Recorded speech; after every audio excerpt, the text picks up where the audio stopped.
रखो अपना हौसला बुलंद, क्योंकि हम सबको मिलकर लड़नी है कोरोना के खिलाफ एक जंग। नमस्कार, मैं हूं आंचल गुलाटी गुंबर और आप देख रहे हैं हमारी खास पेशकश कोरोना पर नजर, जिसमें हम कोशिश करते हैं तमाम ग्राउंड रिपोर्ट्स के जरिए किस तरह से जो अलग अलग राज्य हैं वहां पर क्या स्थिति है कोरोना को लेकर और किस तरह से लॉकडाउन का जो पालन है जो अभी 3 मई तक चलना है सख्ती से किस तरह से किया जा रहा है, कैसे केंद्र और राज्य मिलकर सामंजस्य बिठाकर लगातार एक साथ काम कर रहे हैं और एक मुहिम जो लगातार हम चला रहे हैं इस मंच के माध्यम से हम आपसे करते हैं appeal, stay home stay safe, ताकि कोविड-19 की उस चेन को तोड़ने में हम सभी कहीं ना कहीं मददगार साबित हों और देश कोविड-19 को बाहर खदेड़ पाए। लेकिन सबसे पहले आइए नजर डालते हैं फास्ट न्यूज पर, जो कि कोविड-19 से जुड़ी हुई है।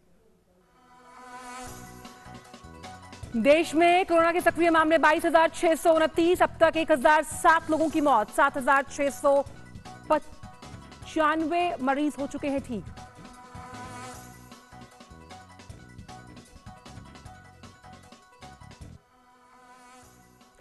केंद्रीय स्वास्थ्य मंत्री डॉक्टर हर्षवर्धन ने कहा, पिछले 7 दिनों में 80 जिलों में नहीं आया है कोरोना संक्रमण का कोई नया मामला। पिछले 2 दिनों में संक्रमण के दोगुने होने की अवधि 10.9 दिन हुई।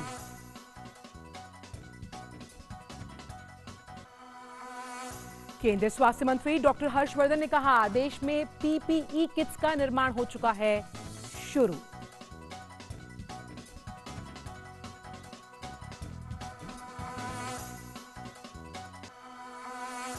दुनिया भर में कोविड-19 के मामले 31 लाख से ज्यादा, मरने वालों का आंकड़ा 2,16,000 के पार।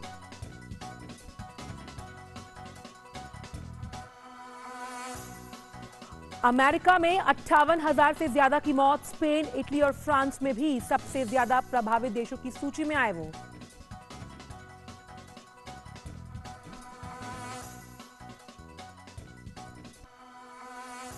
ब्राजील में कोविड-19 के कारण मरने वालों की संख्या 5,000 के पार। संयुक्त अरब अमीरात में संक्रमित लोगों की संख्या 11,380।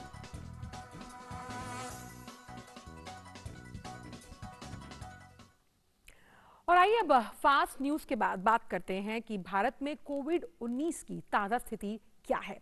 तो देश भर में इस वायरस के जो सक्रिय मामले हैं उनकी संख्या अब 22,629 है।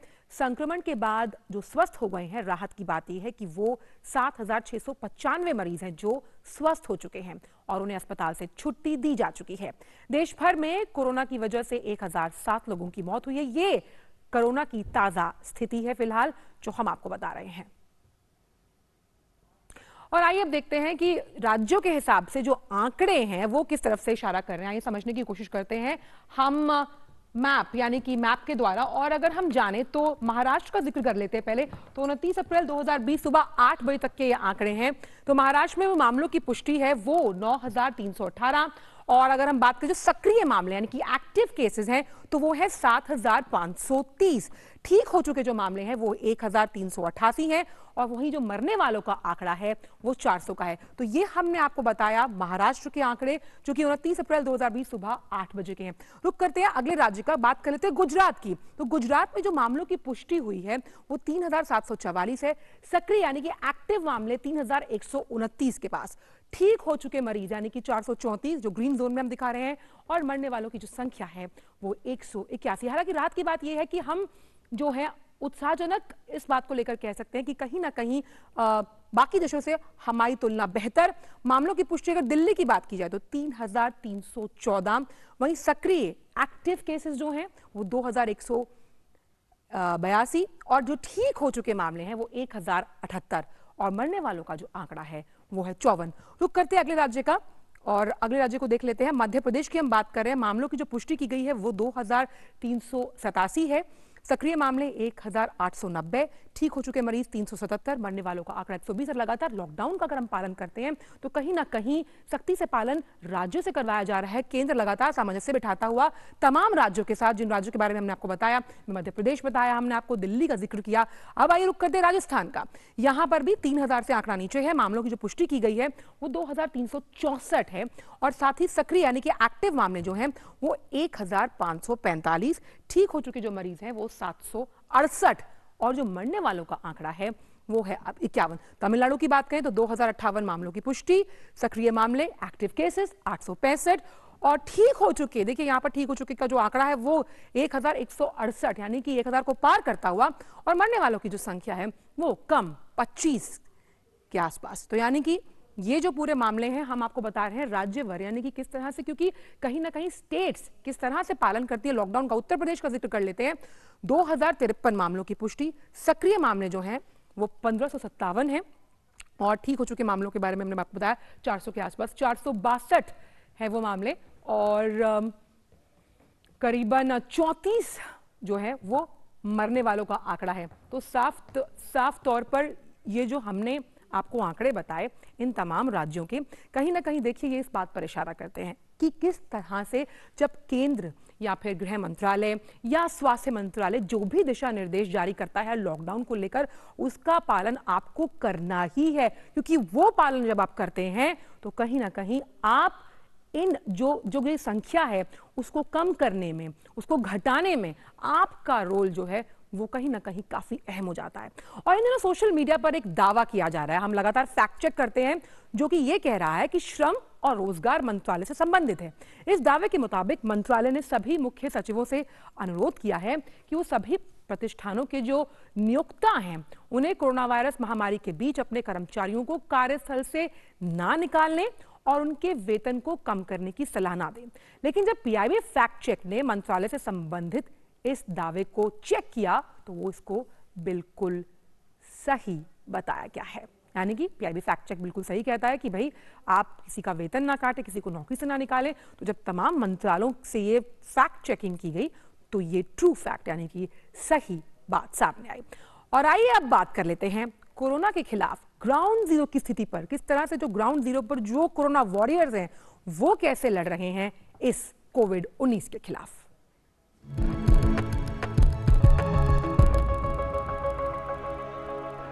तो बात कर लेते हैं हिसार की। कोरोना वायरस के संक्रमण को रोकने के लिए पूरे देश में लॉकडाउन चल रहा है। ऐसे में हरियाणा सरकार ने अपने यहां जो प्रवासी कामगार हैं उनके लिए रैन बसेरे बनाए हैं, जिसमें सरकार द्वारा सारी सुविधाएं देने के साथ साथ योगा और समय के सदुपयोग के लिए कौशल विकास तहत कई ऐसे गुर सिखाए जा रहे हैं जो कहीं ना कहीं आपको मेंटली बहुत सकारात्मक ऊर्जा देते हैं। आइए देखते हैं इस खास रिपोर्ट में।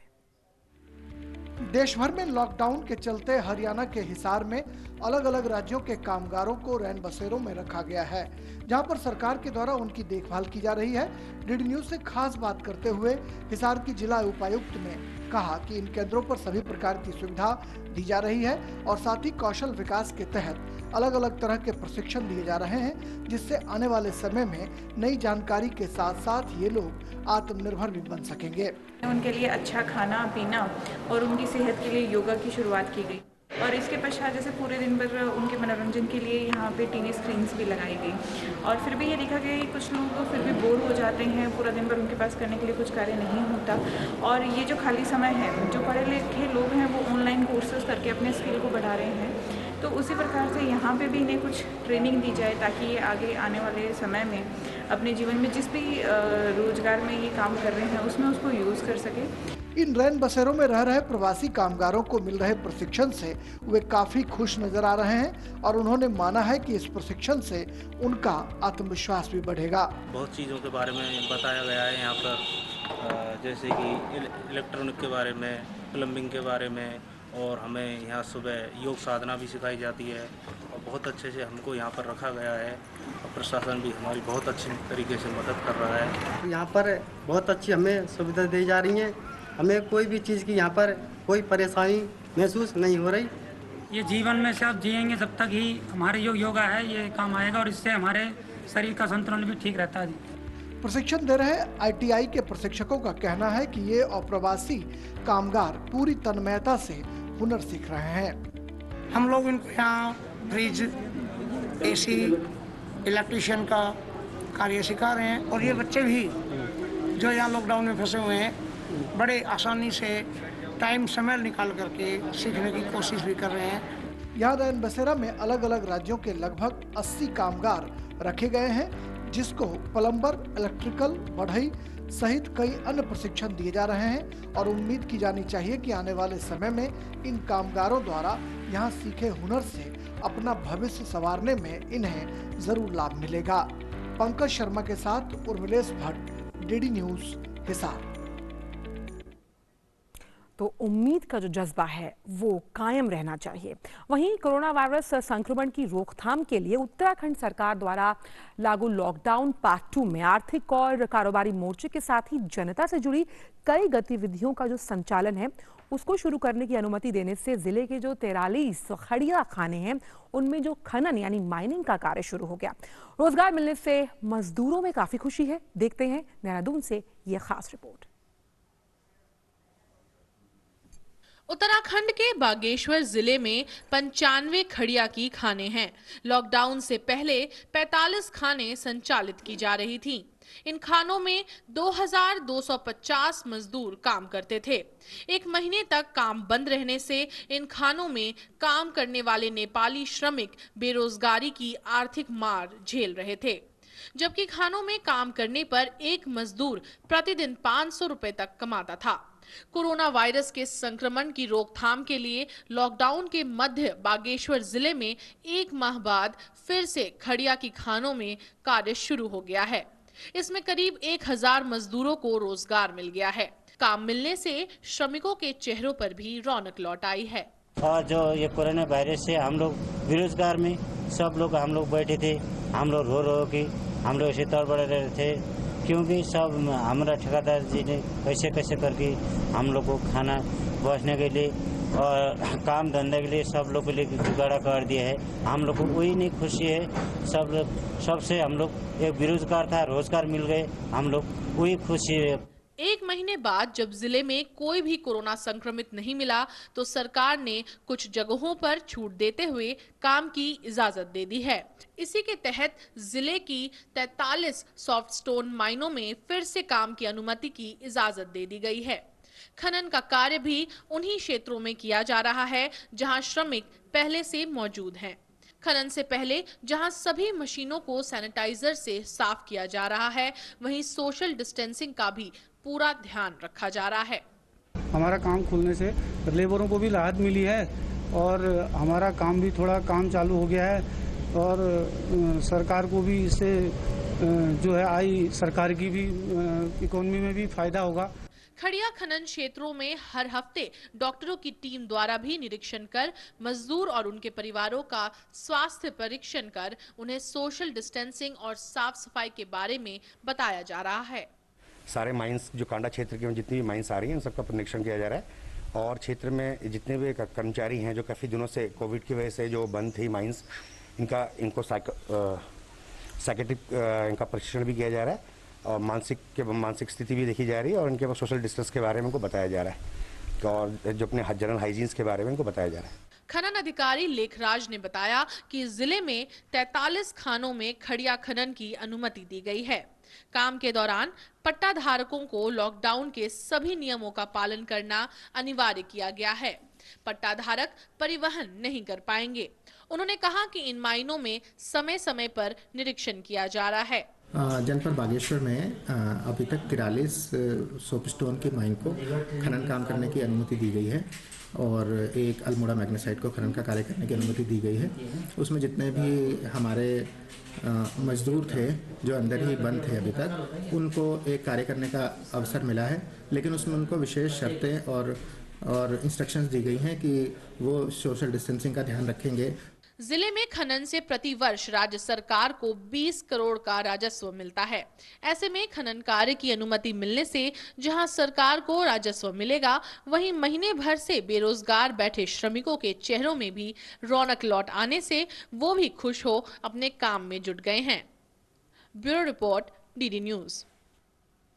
कामगार हैं उनके लिए खुशी का मौका कि उनको काम करने का मौका फिर से मिल गया।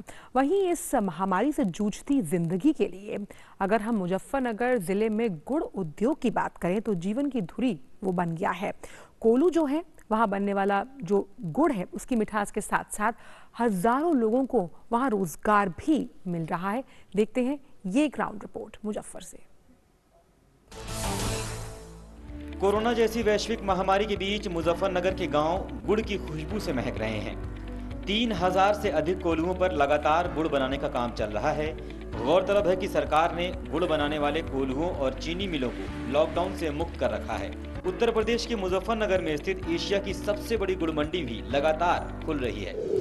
जब से लॉकडाउन हुआ है तो 2-4 दिन तो मंडियाँ बंद रही, उसके बाद हमारे यहाँ लगातार गुड़ आ रहा है। इससे किसानों को भी खेत खाली करने में, अपना गन्ना काट के खेत खाली करने में सुविधा हो रही है। वो आगे गेहूं की कटाई करेंगे और हमारे जो मजदूर हैं उनको भी रोजगार मिल रहा है। यहाँ की मंडी में तैयार किया गया गुड़ देश के कोने कोने में कश्मीर से कन्याकुमारी तक जाता है। यहाँ के गुड़ की सबसे ज्यादा डिमांड पंजाब, राजस्थान और गुजरात में रहती है। मुजफ्फरनगर में गुड़ के उत्पादन को देखते हुए सरकार ने इसे एक जनपद एक उत्पाद में भी शामिल किया है।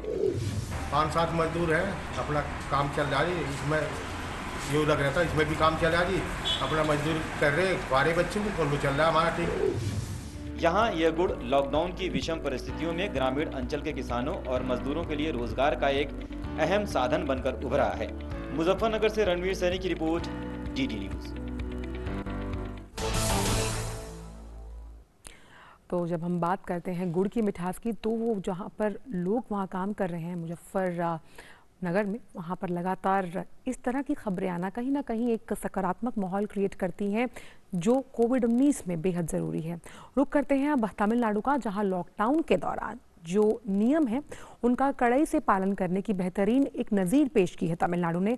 तमिलनाडु के गाँव चेट्टी थिरुकोनम ने, ये गाँव अरियलूर जिले में आता है और इस गांव के लोग कर्फ्यू के दौरान जरूरी चीजें लेने के लिए गांव की सीमा के बाहर नहीं जा रहे, बल्कि ग्रामीणों ने यहां विपरीत परिस्थितियों को अवसर में बदल दिया और अपने पूर्वजों के जमाने में प्रचलित वस्तु विनियमन प्रणाली को अपनाया है। यहाँ 400 से अधिक परिवार बाहर की मंडियों में सामान ले जाने के बजाय अपने खेत की ही पैदावार का आदान प्रदान कर रहे हैं और इस तरह गांव में सबकी ज़रूरतें पूरी हो रही हैं। और देखा जाए तो लॉकडाउन का जो पालन है वो अहम तरीके से किया जा रहा है। तो यानी कि जो शहर वाले हैं अगर वो कुछ सीखना चाहते हैं तो ग्रामीण इलाकों में बसे लोगों से सीखे कि वो कितने असरदार तरीके से लॉकडाउन का मतलब समझते हैं और इनका जो दिशा निर्देश है उसका पालन कर रहे हैं। अब आइए सीधे तमिलनाडु से आपको लिए चलते हैं असम की ओर, जहां मंगलवार को कोविड-19 के 2 मामलों की पुष्टि हुई, जिसके बाद राज्य में जो संक्रमित लोग हैं उनकी संख्या बढ़कर हो गई 38। हालांकि इनमें 27 लोगों की सेहत में सुधार आया है और अस्पताल से छुट्टी भी दे दी गई, जबकि एक व्यक्ति की मौत हो गई है। सोमवार को जो कैबिनेट बैठक हुई थी असम में, वहाँ डिसीजन ली गई है कि जो 5 रेड जोन ज़िले हैं उनमें पूरी तरह लॉकडाउन एनफोर्स की गई है और जो ग्रीन जोन और ऑरेंज जोन डिस्ट्रिक्ट्स है वहाँ के रूरल एरिया में दुकान खोलने की भी इजाज़त दी गई है। असम सरकार की तरफ से जो इंटर डिस्ट्रिक्ट मूवमेंट अलाउ की है पिछले 25 अप्रैल से उनका टाइम भी एक्सटेंड की गई है अब 2 मई तक, ताकि लोग जो अलग अलग ज़िले में फंसे हुए हैं वो लोग अपने अपने ज़िले में आ सकते हैं। सरकार की तरफ से जो सोशल डिस्टेंसिंग वो इंश्योर की गई है ताकि कोई वो ब्रेक ना करे। और असम के मुख्यमंत्री सर्बानंद सोनोवाल और स्वास्थ्य मंत्री डॉक्टर हिमंत बिश्व शर्मा ने पूरी तरह कंस्टेंटली मॉनिटर किया है पूरे जो कोविड-19 के हालात असम में है। कैमरा पर्सन विशु सिंह के साथ मैं ड्रीना, DD न्यूज़। तो ये असम के लिए ज़रूरी नहीं है, ये हम सबके लिए ज़रूरी है कि सोशल डिस्टेंसिंग यानी 2 गज की जो दूरी है वो ज़रूरी है, इसका पालन हम सबको करना है। हम जानते हैं कि जो कोविड-19 को लेकर कभी कभी माहौल जो है वो नकारात्मक हो जाता है, लेकिन इसके बीच भी ऐसे बहुत से राज्य हैं जहां से अच्छी खबरें आ रही हैं। और आइए अब रुक करते हैं उन्हीं अच्छी खबरों यानी कि गुड न्यूज़ का।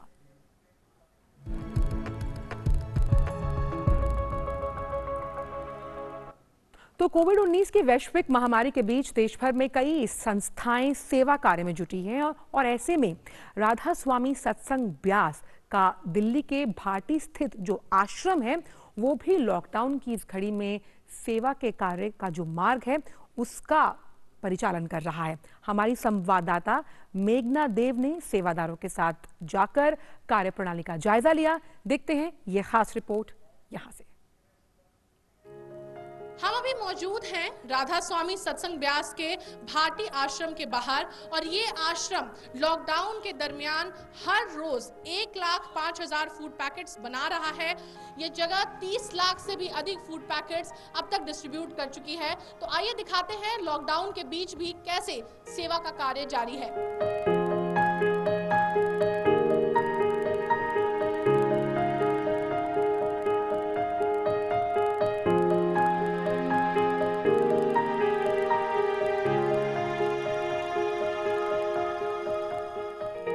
एक शेल्टर होम के बाहर हैं।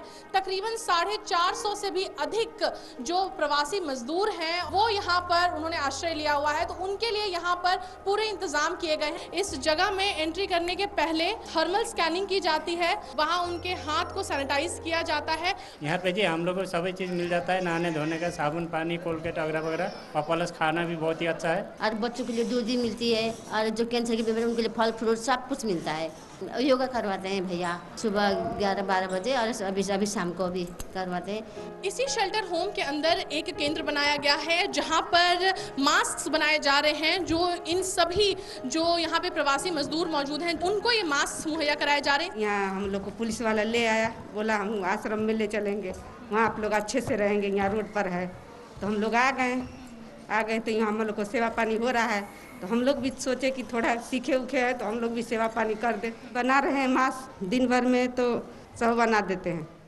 हम अभी आपको अंदर ले आए हैं संस्था की रसोई में। इस रसोई से रोजाना 1,10,000 मील्स बनाए जा रहे हैं। जो बड़ी बड़ी मशीनरी है, जो बॉयलर्स हैं, खास करके दिखाएं, जो एक बॉयलर में तकरीबन 25 किलो की कैपेसिटी है एक बॉयलर की, और वहाँ तकरीबन यहाँ 10 से 12 बॉयलर्स हैं, जिससे कह सकते हैं तकरीबन 300 किलो खाना एक समय पर आधे घंटे के अंदर बन सकता है। 2.5 लाख से भी ज़्यादा पराठे रोज बनाए जा रहे हैं। यहाँ पर 400 से भी अधिक लोग इस किचन में काम कर रहे हैं और सभी लोगों ने एहतियातन जो भी कदम हैं, ग्लव्स, मास्क, हेयर कैप्स पहन रखे हैं। जो भी खाद्य सामग्री बनती है उसे एकदम सफाई के साथ यहाँ पर पैक किया जाता है। पोर्शन साइज होता है जो खाद्य सामग्री का, उसको भी मेंटेन किया जाता है। पैकेजिंग होने के बाद 50-50 के जत्थों में उसे बांटा जाता है और उसके बाद एक लोडिंग व्हीकल में उसे लोड किया जाता है और वहाँ से उसे डिलीवरी पॉइंट पर ले जाया जाता है और उसके बाद इन सभी जत्थों को एक साथ जितनी मात्रा में ज़रूरत हो इस मेज़ पर रखा जाता है। हमारी तरफ से जो डीएम साउथ हैं उनकी तरफ से ऑर्डर किए गए थे। वेरियस जो डिपार्टमेंट हैं गवर्नमेंट के, उन्होंने हम लोगों को, जैसे पीडब्ल्यूडी है, इन्फोर्समेंट डिपार्टमेंट है, उन्होंने अपनी गाड़ियां प्रोवाइड की गई हैं। यहाँ से जो पैकेट्स फूड के मिलते हैं उन गाड़ियों में लोड होते हैं और जितना भी हमारा साउथ डिस्ट्रिक्ट के वेरियस पॉइंट है, पूरे साउथ डिस्ट्रिक्ट में वॉलंटियर हैं, हमारे सिविल डिफेंस के हैं, कुछ एनजीओ के लोग भी आते हैं। उन लोगों को यहाँ से हम प्रशासन की तरफ से राधा स्वामी से खाना लेके उनको प्रोवाइड करते हैं और उसके बाद ये वेरियस पॉइंट पे जाके अलग अलग जगह डिस्ट्रीब्यूट करते हैं। मैम, इस वैश्विक महामारी के बीच इतनी भारी संख्या में सेवादारों का और संस्थाओं का मानवता की सेवा के लिए आगे आना ही सेवा परमो धर्म का अहम सूत्र है। कैमरा पर्सन एसपी दुबे के साथ मेघना देव, डीडी न्यूज़, नई दिल्ली। तो वसुधैव कुटुंबकम का जो एक जज्बा है, जो भारत हमेशा साथ लेकर चलता है मानवता के आगे, उसी को एक सूत्र में पिरोने की कोशिश हम इस कोविड-19 में भी कर रहे हैं कि किस तरह से उस जज्बे के साथ हम आगे बढ़ें उन लोगों के लिए जो मुसीबत में हैं, जिनके लिए हम काम कर सकते हैं। जो सेवा का एक भाव है वो कहीं ना कहीं कोरोना का जो कमर है उसको तोड़ने का मादा रखता है। यही भारतीयों का जज्बा है। और ये तो हमने बात की थी साफ तौर पर भारत की, लेकिन आइए अब देख लेते हैं कि दुनिया भर में जो कोविड-19 है उसकी क्या स्थिति है।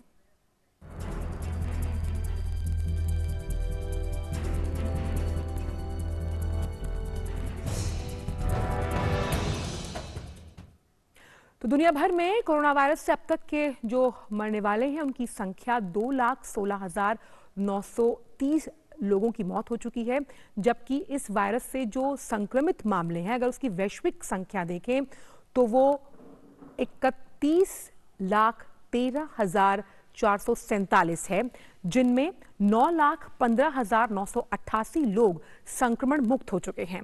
दुनिया में अमेरिका कोरोना वायरस के संक्रमण से सबसे अधिक प्रभावित है, जहां कोविड-19 में की अगर बात की जाए तो जो मरने वालों का आंकड़ा है वो 58,351 है और कुल जो संक्रमित हैं उनकी संख्या 1,11,877 है। इनमें से 1,12,315 लोग संक्रमण से मुक्त हो चुके हैं। इटली का जिक्र कर लेते हैं। कोविड-19 से दूसरा सबसे अधिक प्रभावित देश इटली ही है, जहां 27,359 लोगों की मौत के साथ 2,01,505 लोगों के संक्रमित होने की पुष्टि हुई है, जबकि 68,941 लोग इस बीमारी से निजात पा चुके हैं।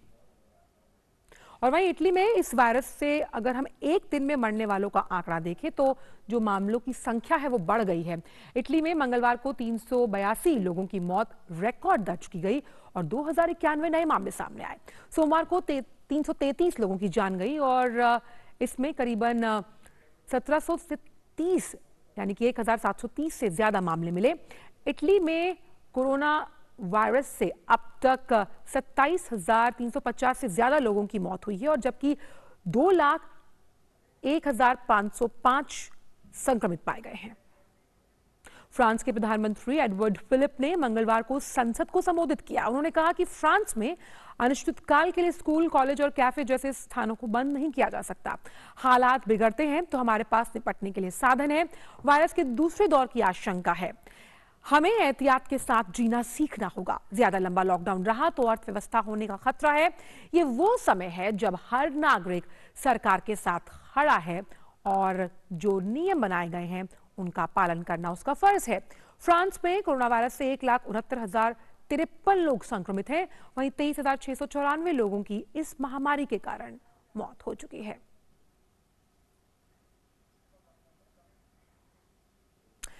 तो कोरोना पर नजर पर हमारी इस खास जो पेशकश है उसमें इतना ही, लेकिन जाने से पहले एक जज्बा, एक वादा आपको हमसे करना होगा, जिसकी अपील लगातार हम आपसे करते हैं कि जो दिशा निर्देश लॉकडाउन के दौरान आपको दिए जाते हैं उनका पालन करें, अपने घर पर रहें और जो आपके साथ जुड़े हुए लोग हैं उनकी सुरक्षा भी किसके हाथों में है? आपके हाथों में है। तो फिलहाल इस खास पेशकश में इतना ही। दीजिए इजाजत। नमस्कार।